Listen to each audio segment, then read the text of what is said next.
கேசவன் ஒரு கிட்டத்தட்ட ஒரு 2-3 வருடமா நம்ம ஜிஐஜில வந்து நீங்க தன்னார்வலரா இருப்பீங்களா? நான் ஆமாங்க 2.5 வருஷமா இருக்கோங்க. நான் கணுவாய் தோட்டத்துலேருந்து. சரி, இப்போ வந்து நீங்க என்ன படிக்கிறீங்க? நான் வந்து அரசு கலைக்கல்லூரியில் 3ஆம் ஆண்டு படிச்சுட்டு இருக்கேன். என்ன மேஜர், அதாவது என்ன படிப்பு? நான் BA economics. Economics, okay okay. பொருளாதாரம் சம்பந்தப்பட்ட படிப்பு.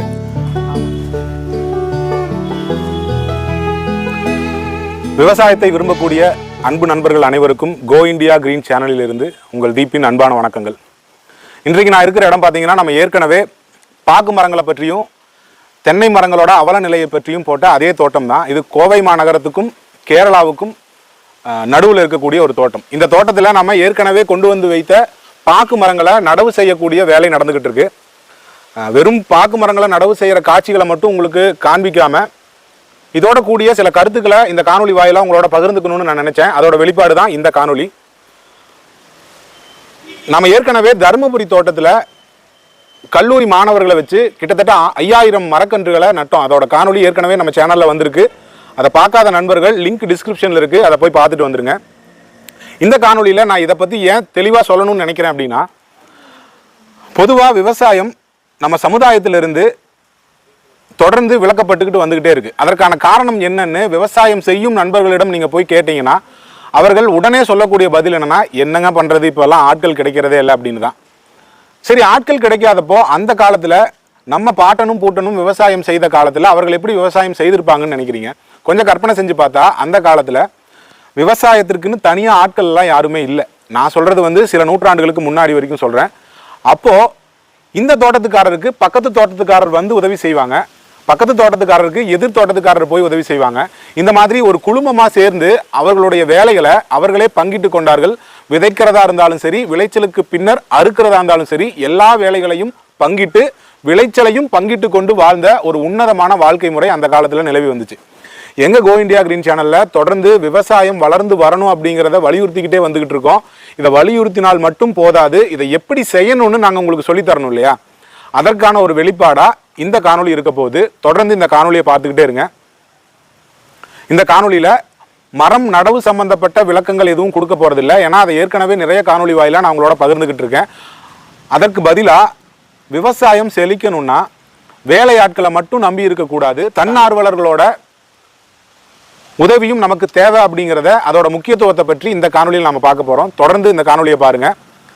விவசாயத்திற்கு தன்னம்பிக்கை கொடுக்கும் தன்னார்வலர்கள், அதுதான் இந்த காணொலியோட தலைப்பு. வாங்க வீடியோக்குள்ள போகலாம். இது உங்கள் கோ இந்தியா கிரீன் சேனல். நான் உங்கள் தீப். வாங்க.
கேசவா அண்ணா, எத்தனை மரம் நட்டுருக்க?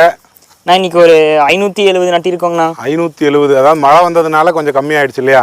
ஆமாண்ணா, கொஞ்சம் சேராக இருக்குது, அதனால கொஞ்சம் இதாக இருக்குங்கண்ணா. சரி, செட் ஆகலை. இப்போ இங்கே மரம் நட்டுட்டு இருக்கிறவர் பார்த்தீங்கன்னா, நான் சொன்ன அந்த மாணவர்களில் இங்கே வந்து ஒரு பயிற்சிக்காக இன்டர்ன்ஷிப்புக்காக வந்திருக்கிற ஒரு மாணவர். அவர் பேர் கேசவன். அவர் என்ன படிக்கிறாரு, எதனால் இந்த வேலையை விருப்பப்பட்டு செய்கிறாருன்னு அவர்கிட்ட கேட்கலாம். கேசவன், ஒரு கிட்டத்தட்ட ஒரு 2-3 வருடமா நம்ம ஜிஐஜில வந்து நீங்க தன்னார்வலரா இருப்பீங்களா? நான் ஆமாங்க 2.5 வருஷமா இருக்கோங்க. கணுவாய் தோட்டத்துலேருந்து இருக்கோம். கணுவாய் தோட்டத்திலேருந்து இருக்கீங்க. அந்த தென்னை மரங்களை பராமரிச்சோம்ல, அந்த தோட்டத்திலேருந்து இருக்கீங்க. ஆமாம், அந்த தோட்டத்துலேருந்து. சரி, இப்போ வந்து நீங்க என்ன படிக்கிறீங்க? நான் வந்து அரசு கலைக்கல்லூரியில் 3ஆம் ஆண்டு படிச்சுட்டு இருக்கேன்னா. என்ன மேஜர், அதாவது என்ன படிப்பு? நான் BA economics. Economics, okay okay. பொருளாதாரம் சம்பந்தப்பட்ட படிப்பு. ஆமாண்ணா, ஏன்னா இந்திய பொருளாதாரத்தை விவசாயம் கொஞ்சம் முக்கிய பங்கு அளிக்கணும். அதுக்காக நாங்க கொஞ்சம் இப்ப இன்வால்வ் ஆயிருக்கோம். நாங்க ஃபியூச்சர்ல இந்த மாதிரி தோட்டம் அமைக்கிறதுக்கு இதுக்கெல்லாம் நாங்களே கொஞ்சம் ஆயத்தமாகிட்டு இருக்கோம். சரி சரி சரி. அதான் ஆரம்பத்துல நீங்க எங்களை கேட்கும்போது இந்த மாதிரி விவசாயத்துல எல்லாம் நீங்க மேன் பவர் எப்படி மேனேஜ் பண்றீங்கன்னு கேட்டீங்க. வந்து பாருங்க அப்படின்னு சொல்லி கூப்பிட்டதுக்கு இங்கேயே வந்துட்டீங்க இல்லையா? ஆமாங்க, நம்ம அது கொஞ்சம் கஷ்டம் தான் நீங்க ஹேண்டில் பண்றது. ஏன்னா நாங்க பண்றத வச்சே தெரியுது கொஞ்சம். நாங்களும் இதை பார்த்துருக்கோம். ஆனா நீங்க பண்றது கொஞ்சம் கஷ்டம் தான். ஏன்னா மேன் பவர் கிடைக்கிறது இல்ல. அதுக்கு கொஞ்சம் மாற்று வழி யோசிக்க வேண்டியது இருக்கு. இப்ப குளிக்க கிடைச்சாலும் இன்னைக்கு முழுக்க பாதி நேரம் மழையிலேயே போயிடுச்சு. ஆமாண்ணா, அதுவும் இல்லாமல் இப்போ மேன் பவரை விட கொஞ்சம் டெக்னாலஜியில் வந்தனால, இந்த மெக்கானிசம்லாம் வந்தனால கொஞ்சம் குழி தோன்றதுக்கு ஆட்களை விட இப்போ அந்த இயந்திரமே கொஞ்சம் பார்க்குது, கொஞ்சம் கம்மி பண்ணிடுது. நீங்கள் குழி தோன்றதுலாம் நான் வீடியோ எடுத்திருக்கேன், நான் போடுவேன் இந்த வீடியோவில். சரி, இப்போ உங்கள் எதிர்காலத்தில் நீங்கள் இப்போ செஞ்சுக்கிட்டு இருக்கிற இந்த வேலையிலிருந்து நீங்கள் என்னென்ன கற்றுக்கலான்னு நினைக்கிறீங்க? நான் இதுலேருந்து என்ன கற்றுக்கணும், நான் வந்து எக்கனாமிக்ஸ் ரிலேட்டடாக சொல்லணும்னா, இப்போ இந்தியன் எக்கானமியில் வந்து அக்ரிகல்ச்சருங்கிறது வந்து கொஞ்சம் இப்போ டவுன் ஆகிட்டே இருக்குது. அதை கொஞ்சம் மீட் எடுத்தாங்கன்னா உணவுத்துறையில் வந்து கொஞ்சம் உணவு உற்பத்தி அதிகமாக கொஞ்சம் நம்ம இம்போர்ட் பண்ணுறதெல்லாம் கம்மி பண்ணலாம். அதனால கொஞ்சம் இதில் கான்சென்ட்ரேட் பண்ணுறோம்னா, ஏன்னா எல்லா இளைஞர்களும் இப்போ ஐடி அதுவும் போயிடுறாங்க. கொஞ்சம் விவசாயத்துலேயும் கான்சென்ட்ரேட் பண்ணாங்கன்னா நம்ம எக்ஸ்போர்ட் பண்ணுற அளவுக்கு கூட வேணாம், நம்ம சுய தேவைக்காக தற்சார்பு பொருளத்தை கையாளணுங்கிறதுக்காக நம்மளை பார்த்துக்கிறது கொஞ்சம் நல்ல இது ஐடியா தானே. கேசவா, நீ ரொம்ப காலமாக எங்களோட வேலை செஞ்சுட்டு இருக்கிற, ஆனால் இந்த அளவுக்கு புரிதலோட வேலை செய்கிறேன்னு எனக்கு தெரியல. கண்டிப்பா நீ சொன்ன இந்த கருத்துக்கள் எல்லாம் கண்டிப்பா நம்ம சேனல் வாயிலா நிறைய பேர் வந்து நிறைய விஷயத்தை கத்துக்குவாங்க.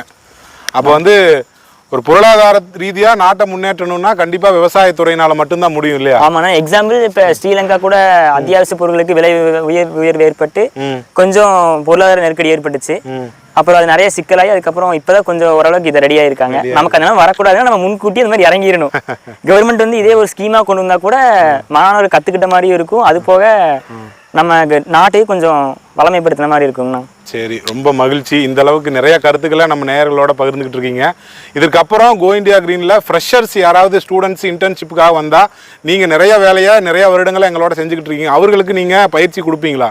நான் தாராளமாக கொடுப்பேங்கண்ணா. ஏன்னா கன்ஃபார்மாக அந்த ஒரு இன்ட்ரெஸ்டோட வர ஸ்டூடெண்ட்ஸ்க்கு நம்ம கொடுத்தோம்னா வச்சுக்கோங்களேன், அவங்க இன்னும் கொஞ்சம் மோட்டிவேட் ஆகி அவங்க இன்னொரு 10 பேருக்கு சொல்லி தருவாங்க. விவசாயம்னா இந்த மாதிரி தான் இருக்கும். ஏன்னா இப்போ விவசாயம்னா என்ன தெரியாம மண்ணு கையில பட்ட ஐயோ நமக்கு வந்து அலர்ஜி இந்த மாதிரி பாக்டீரியா சரி பயமுறுத்தி வச்சிருக்காங்க மக்களை. நம்ம அதனால கொண்டு போகாம நம்ம நாட்டு மண்ணுங்க கொஞ்சம் இறங்கி வேலை செய்யணும், நமக்காகவும் செய்யணும் அப்படின்னு சொன்னோம்னா புரிஞ்சுக்கோ. ஏன்னா நம்ம அப்பா அம்மா எல்லாம் மண்ணு தொடாமையா வந்திருப்பாங்க, மண்ணு தொட்டு பிறந்ததுக்கு அப்புறம் தான் நம்ம வந்திருக்கோம். அதை புரிஞ்சுட்டு கொஞ்சம் செஞ்சாங்கன்னா அவங்களுக்கு யூஸ்ஃபுல்லா இருக்கும். அதான்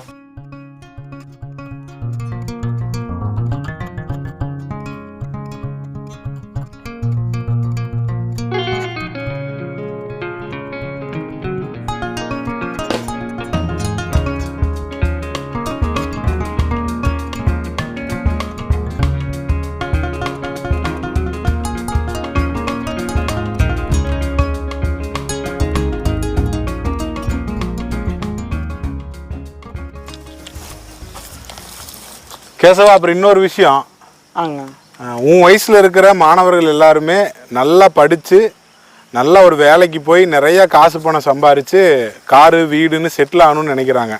அப்படிப்பட்ட மாணவர்களுக்கு உன்னோட வயதை ஒத்து இருக்கக்கூடிய உன்னோட நண்பர்களுக்கு நம்ம கோ இந்தியா கிரீன் சேனல் வாயிலா நீ ஏதாவது கருத்து சொல்ல விரும்புறியா? சொல்லு.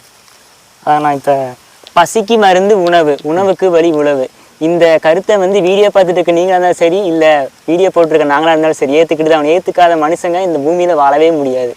அப்போ பசிக்கிற வரைக்கும் நம்ம விவசாயம் செஞ்சுதான் ஆகணும். கண்டிப்பாக செஞ்சுதாங்கண்ணா ஆகணும். நீங்கள் ஆடம்பர பொருட்களுக்கு எவ்வளோ முக்கியத்துவம் தரீங்களோ அதே அளவுக்கு அத்தியாவசிய பொருட்கள் முக்கியத்துவம் தந்தே ஆகணும்.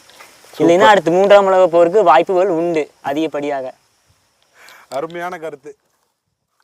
ரொம்ப மகிழ்ச்சி கேசவா. உன்னோட ஒரு என்ன சொல்றது பிஸியான டைம்ல நான் இன்டர்வியூன்னு வந்து உன்னை டிஸ்டர்ப் பண்ணிட்டேன். அதெல்லாம் பிரச்சனை. சரி, ஓகே, நீங்க உங்க வேலையை கண்டினியூ பண்ணுங்க. சரிங்க, சரியா? நன்றி.